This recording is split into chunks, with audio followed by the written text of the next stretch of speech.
Πάμε να δούμε τώρα και τη λειτουργία του πληκτρολογίου. Περνάμε το χέρι από πάνω και πατάμε όπληση. Ένα μπιπ η όπληση, ή αν έχουμε χρόνο εξόδου θα ακούσουμε πολλά μπιπ να μας πει φύγετε από το χώρο. Όταν μπαίνουμε μέσα πατάμε κωδικό και αφόπληση.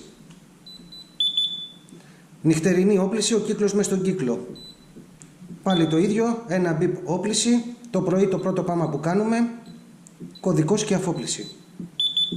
Το αστεράκι από πάνω είναι ο πανικός και είναι, εμείς το προγραμματίζουμε ηχηρός. Δηλαδή το κρατάμε πατημένο 3 δευτερόλεπτα και ειδοποιείται το κέντρο και βαράνε οι σιρήνες ότι χρειαζόμαστε αστυνομία.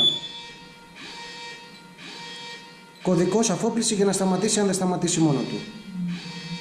Και το clear, το οποίο είναι το σε, δηλαδή άμα κάνουμε κάποιο λάθος στον κωδικό μας, πατάμε clear και ξαναπατάμε τον κωδικό από την αρχή.